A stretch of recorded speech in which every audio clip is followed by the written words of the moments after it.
Let's talk about shoes. A lot of times after the first visit and we do our initial evaluation, then we're kind of patients ask, well, what shoe should I get? And that's kind of where I get to be the shoe nerd a little bit. I kind of look at their foot type and what works best for them. Let's take an example. If I have someone that has a real squared off foot, okay, I'm not going to want to put them in where they have a bunion, okay, I'm not going to want to put them in a shoe that flares in like this, okay, and this is a Brooks shoe. So if I said, oh, you need a Brooks shoe for that type of patient, I would have been wrong, okay, because this model is not good, okay, the shoe. This is but if I get a different model, that's why you kind of have to match the characteristics. This has a nice rounded toe box, so I'm going to have room in their foot area, their forefoot area, to do things I might need to do with that.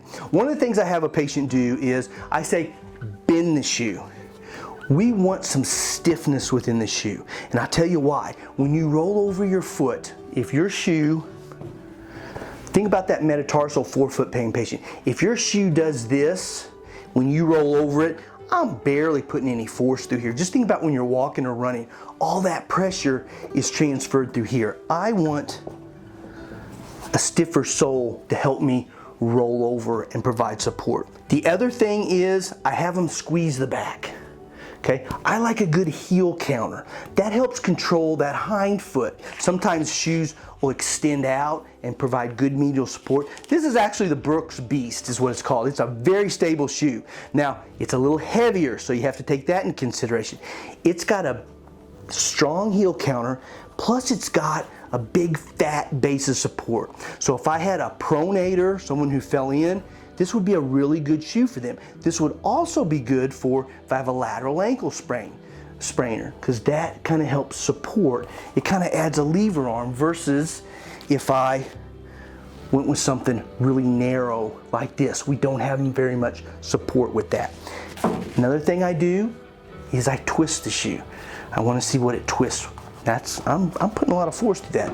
If I come to this one, okay, there's hardly any support for someone's foot. Sometimes a shoe they'll do a little cutout area through here. They do that to lighten the shoe, okay? But what actually happens if, I find this sometimes with patients with plantar fasciitis, if they don't have a good flat base of support, what happens to the shoe is the shoe gives in the middle if you push down, and then what it does is it flattens or has that foot move through the midfoot.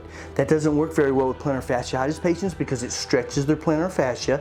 The other thing, if you have arthritic tarsal bones, in theory the tarsal joints in here are arthritic, we want to cut down on movement. I don't know if anyone let people know what this is, okay? I think it's getting a little bit of a lost art. It's a brannock board, okay? So one of the things we'll do is we'll look and measure the person's foot. Sometimes their foot is a different size compared to the other one. Plus it gives you a really good idea as far as the width. It takes up somewhat of an education process when someone comes in and says, well, I've worn a 6 my whole life, okay? And I look at them and say, I know, but you're a size 9, okay? Maybe that's part of the problem.